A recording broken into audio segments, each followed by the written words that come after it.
Hi, hello, and welcome back to the HII Method. My name is Jen Hatz. I am the host of the HII Method podcast and also the founder of the HII Method, a holistic, integrative, and innovative approach to assessing and optimizing human health, well-being, and performance. And I am partnered with Neuroforce One, a human performance company that has been training champions for years. And they offer training and assessments both in their facility as well as remote options available. And I had to get on here to share a little fun little story for you. So it's not even really a story. It's the fact that it was a very nostalgic feeling for me. One of my favorite movies from childhood, The Field of Dreams. Field of Dreams, one of my favorite movies from childhood, has now been streaming on Netflix. And so watched it again recently after however many years from watching it when I was a kid. And I completely have a brand new perspective on that movie. And I think it is so mind-blowing. And I think that a lot of people are going to take a similar view that I have now of this movie. And so I just had to get on here to chat about it and to share kind of this new view that I have of the movie. But it's a good view. It's all good. So just as a premise, kind of like backtracking a little bit. So this movie came out in '89, and all through like the '90s, it was like one of my favorite movies to watch.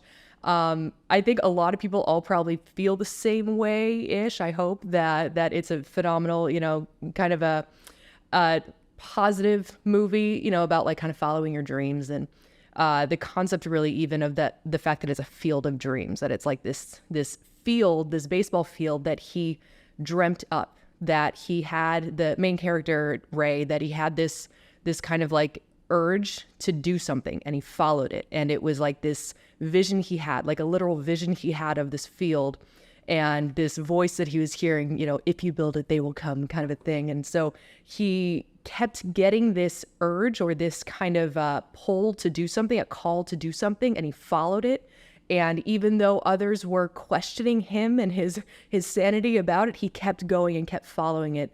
And eventually it all paid off. And so a lot of us, I think, we like that side of the storyline, where it's like it's like the true the go-getter, the entrepreneurial mindset. If you have a vision, it doesn't matter what anyone else thinks about it, like you go for it and you keep going, and it's going to pay off. And so I think a lot of people probably gravitate towards that movie, at least to that famous quote, the "if you build it, they will come," or "if you build it, he will come." So I loved that side of the movie, and that was always the way that I viewed that movie, was that from that angle, that it was the main character, Ray, basically, if you want to put it in a sense, like manifesting his dreams into reality, despite what anyone else was saying otherwise. And that in itself, the interesting thing that I started to identify now, viewing it as with a little bit more life experience now, viewing the movie and the major plot themes, I can see something completely different about that entire plot theme. Now looks very different. So here's what I caught this entire time that I was watching this movie. The fact that the main character, Ray, he's receiving these urges to do something, and he doesn't know what it is. He doesn't know why, but he keeps following along with it. And eventually at the end, you see why. And it goes back to the very beginning of when he was introducing himself and his relationship with his father specifically. So this is what is really cool here. So in the beginning of the movie, he's introducing himself, giving a background, and he explains how, like, basically and this is like the major plot theme, that he and his father never really had a close relationship, that his father was a former athlete who his career was cut short. He had to join the workforce and very quickly became a slave to the workforce. And as the main character Ray explains, he basically had already been experiencing the stressors and the aging of life. So he was already an old, tired man by the time he had me. And that they never really got along, that they had a lot of conflict, and that they split and really didn't have much of a relationship throughout their adult years. And so that was like a main character, the introduction of the character right in the beginning of the film. And then we start watching as Ray is getting all these ideas that just kind of like almost like receiving a download in your head. It's like you all of a sudden just get an idea and you go for it and you don't know why or what it's all doing. And as he's doing this, the different pieces of the puzzle that he is coming up against all have to do with athletes who had some form of unfinished business with their career or with their athletic goals, with whatever it was that they were trying to accomplish as an athlete. It somehow got cut short. And that's the common thread across all of these kind of different spheres of each character that he comes across, that he's trying to connect back to this field in order to give them a second chance, basically. So it's like this theme of unfinished business for these athletes that are now getting a second chance in the afterlife in this field of dreams in order to go back and have that extension to their athletic career, or be able to meet the goals that they wanted to meet, that they weren't able to do so during their lifetime when they were facing the real ups and downs of just reality.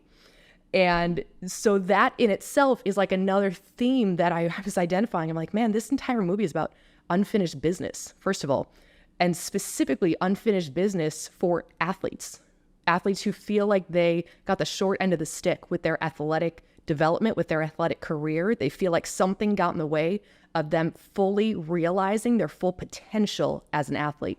And that this unfinished business is what is driving them back in the afterlife, driving them back to this kind of point of tension in their life to be able to like finally fulfill, in this case, it's all baseball related, fulfill those baseball related goals or dreams that they had, because otherwise they're not able to rest easy, right? Like kind of think of it like that. So as this is going on and I'm watching this movie and I'm like, okay, so there's this theme of that unfinished business across athletes, right? And then you get to the end of the movie and the final athlete that he talks to, that Ray, the main character, talks to, is his father as his younger self as an athlete. And the whole monologue from Ray is that seeing his father now as this a completely different person altogether, his whole life ahead of him, and like all the hope and possibility is right there, like written on his face.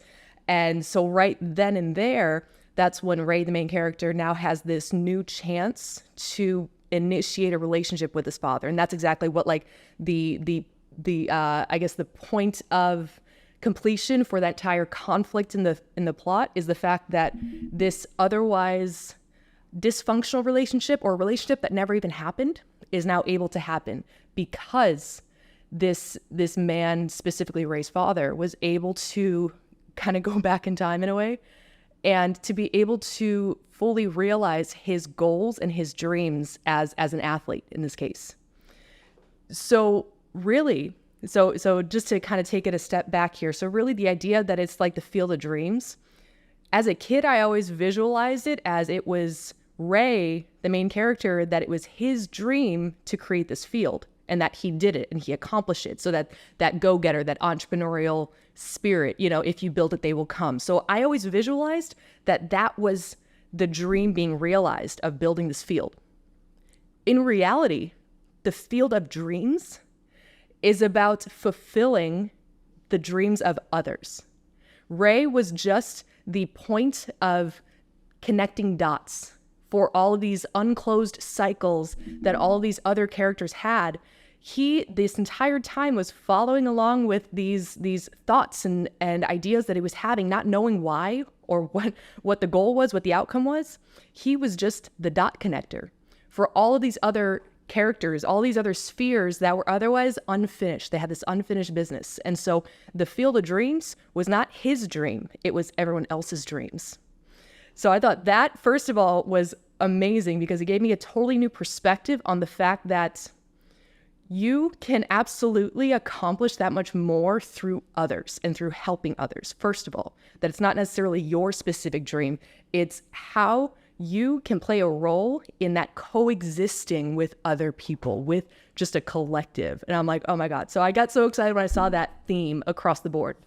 But then the other big thing that stood out to me that I'm like, I don't know how I never saw this before in this movie, was the fact that the common or the most critical conflict, the largest conflict throughout the entire movie, is the fact that it was a dysfunctional relationship, a father-son relationship that was never able to happen, I guess, in a healthy way. It was never able to fully come to fruition and fully feel like a healthy, fulfilling relationship the way it was, because of the fact that in this case, the father felt that much more like he was missing something from his past. He had that unfinished business. He was missing out on something, that there was something that was, driving him really to have this loss of himself and a loss of his identity. So then when he does become a father, he's not able to fulfill the role really fully and efficiently. So it puts this big block between his relationship between him and his son. And it's because he had this alternate view of his life that was basically cut short.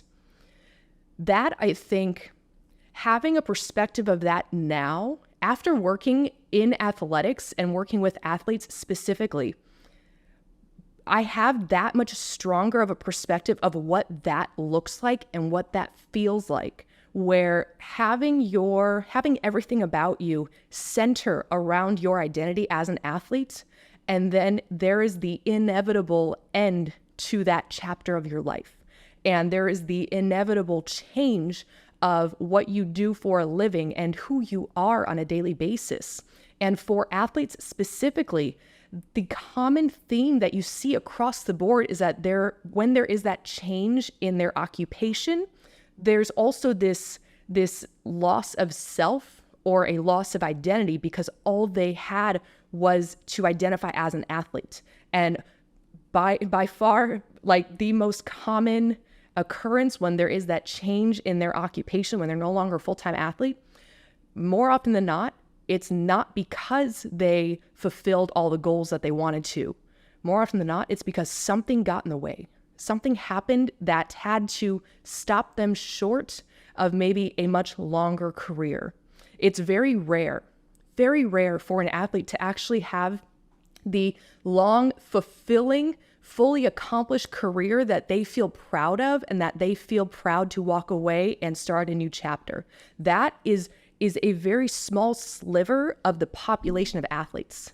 More often than not, there is either a sense of duty or responsibility in some other area of life that maybe forces a change in their occupation, or that there was something that happened that was maybe unforeseen, like an injury, or something where there is maybe a contract dispute, or something where they had no choice but to change direction because it became a matter of financial certainty. There are so many layers of that difference between what it means to be an athlete versus what it means to actually have a fully well-rounded, fulfilling life, that more often than not, the athlete is not able to fully extend their career as long as they would like. So that, I guess, that reality of what it is for these populations that are doing so much for others. I mean, athletes are specifically looked at as kind of like a hero, if you want to call it a hero, kind of like a cross between a hero and a role model, because they're actually doing something that is outside the norm of what most people would ever be able to do. So there is that kind of heroic element to it, where or like a superhuman element to it, because it's the far end of the spectrum of what seems possible, right? But then on top of that, there's also the role model aspect of it, because they're not superheroes, they are humans. And there is that reality that these are absolutely just human beings. Like, every single one of them is a human being. We are all human beings. And this is very much a very real person. And depending on where that individual sits along that spectrum of what they lean into more, maybe, whether it's the role model side or the superhero side, but either way, they are positioned in a way where there's a lot of eyes on them. There's a lot of attention being drawn to them, and there's a lot of love and affection and value and full acceptance and pride. And so that in itself, it's probably the greatest dream really that anyone has as an athlete, is to fulfill that role, whether it's, like I said, the actual physical qualities of doing these superhuman accomplishments, or the role as a role model, having that platform to be able to put out your best self and to be able to impact some sort of a change in some way because you're now put into this position to do so. Either way, the fact is that that athlete identity, or the identifier as an athlete, is probably I'll say this, it's difficult to identify as an athlete because, and this is what I'll say, an athlete, they identify as an athlete because they're doing something that requires athletic, like they're doing something physically, athletically, either individually or as part of a team. There's some component to it where there's some sort of competition, some sort of athletic endeavor. That's why they are an athlete. When that part of their career path, when that part is over, whether intentionally or not, whether something happened and cut it short, or whether they were of the very few that were able to fully live out all of the goals that they had, and they feel fulfilled and they walked away happy and were able to retire with no regrets or anything. But that side of the equation is the short-lived, unsustainable side of the equation. You, as an athlete, you know that you're not going to be physically competing forever. You understand that that is short-lived. Now, here's the area that doesn't get addressed enough, is the fact that once that little chunk of time is over, then trying to transition in some way into another avenue, another sphere or industry entirely, or if you do want to still stay within sports and just maybe work in a different avenue, a different path within sports as the industry, but either way, you're having to change chapters in your life. Now, here's the rub here.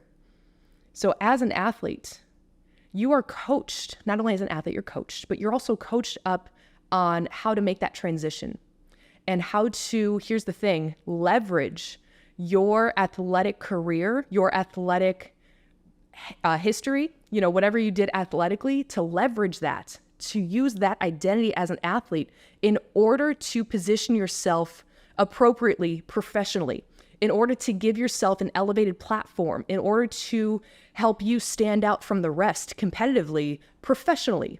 And in this case, you're basically being coached up to constantly carry that identity as an athlete, even when you are no longer competing or playing.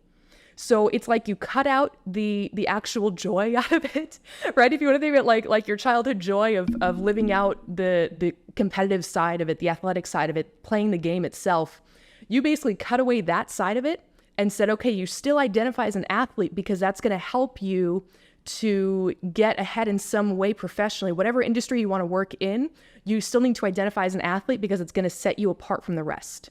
And you still need to, you are encouraged at least, to still use your network as an athlete, to basically leverage that identity as an athlete across the board.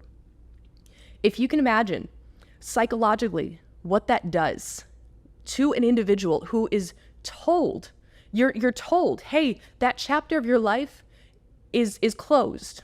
You need to move on and transition to the next chapter of your life. You need to find other ways that you can work and express yourself and be the absolute best version of yourself. But that other chapter of your life has to be closed. You can't go back to that. But we want you to also still keep that chapter open because we want you to still carry that with you. If you can imagine what that looks like in terms of a lack of closure, and why so many individuals who have gone that route, why they struggle in not only their own sense of identity, it's not just a loss of identity, really. It's like an identity purgatory. It's like you're not allowed to be a full-time athlete as an occupation, but we expect you to still carry that identity as an athlete, regardless of what profession you go into next. So now you're being told basically contradictive advice to close a chapter and no longer identify in that, but also still carry that identity.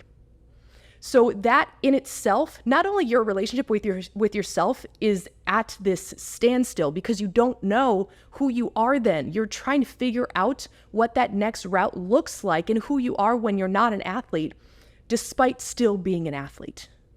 But on top of that, that dysfunction that is happening internally with that sense of identity and sense of self, sense of confidence, that translates into relationships with others. And that is exactly what I could see clear as day in this plot line, in this new perspective of the plot line of this movie, how it was that dysfunctional father-son relationship because of this unfinished business for a father who otherwise had all of these athletic related dreams that were cut short. And so his ability to show up fully as a father for his son was blunted because he never got to fully understand who he was other than an athlete. And it wasn't until he was in his afterlife when his son happened to be the one connecting the dots to help him fully realize those dreams that otherwise were not going to be completed in reality in his lifetime. That movie, man, I'll tell you what, I already loved that movie anyway, and now I have that much stronger of a respect for the fact that it was so far ahead of its time. That movie came out in 1989, and it was able to perfectly identify this very real theme across our sense of identity related to being able to accomplish our goals, be able to fully realize our goals to their fullest extent, and to not carry that sense of what if, to not carry that feeling of a lack of closure, of that unfinished business, to be able to fully accomplish that with the time and the space that we have to do so. So for that movie to be able to identify that on top of this interworking of your relationship with others, especially within a family unit, your relationship between like a father and son in this case, being that much more impacted because of your relationship with yourself and your own goals, whether or not they are fully realized or whether or not you are still carrying that with you. Oh my goodness. Yeah, so I could not say enough how far ahead that movie was of the times. And I hope that everyone watches that movie again. Like I said, it's streaming on Netflix now. So if you don't actually have it, like own it, you can just watch it on Netflix. And watch it now knowing that you're going to pick up on, well, actually don't even try to focus on it. You're just going to start to naturally pick up on these more elevated themes that maybe otherwise just went straight over your head years ago. So cannot say enough about how great that movie is. But the fact that it did identify that interworking relationship of our identities with our relationships. And that right there is what I have been starting to incorporate into some cool new educational materials that I'm going to start releasing to the public very soon. So to go along with the theme of Field of Dreams, right? The if you build it, they will come. So I've been building things behind the scenes, building up a course behind the scenes, and it's going to have little mini courses as well. And the primary focus of this course is basically how you fully take care of yourself, physically and mentally. And then the added little bonus courses that are going to go along with that is going to be kind of like an extension. If you want to think of like you have your core circle of taking care of yourself physically and mentally, so that you can then put your best self forward, whether that is professionally, whether that is in your relationships, whether that is in whatever type of goal or dream that you are after, but that you have to have this core first of how you best take care of yourself. And that's really how you identify yourself, is by taking care of all those little intricacies, the little nuances, both physically and psychologically. That's where you form your primary identity.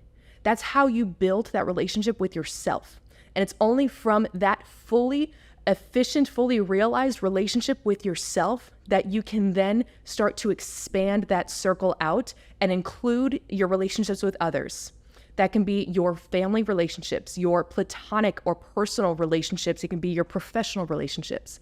But all of that stems first from you having that solid relationship with yourself, meaning that you have been absolutely doing everything possible to take care of yourself physically and mentally. That's not just optimizing. So optimizing is one thing, but also caring for, assessing and caring for and nurturing while optimizing. There is this whole unique blend of traits that has to go into that core relationship that you have with yourself.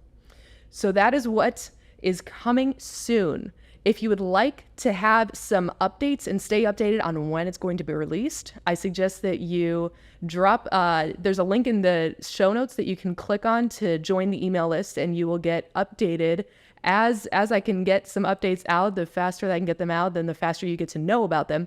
And then from there, we can actually form here's the next layer of it, actually forming a community so that there is this communal effort of like minds who can join on the same journey together. We're all just on different legs of our own journey, but we all need to be able to have that support and that troubleshooting and that ability to connect with others who are going through something that is maybe similar enough to what we're going through, that there's this opportunity for guidance or advice or support or just encouragement. You know, you just want to share some good news and you want it to be done with people who actually understand why it's good news.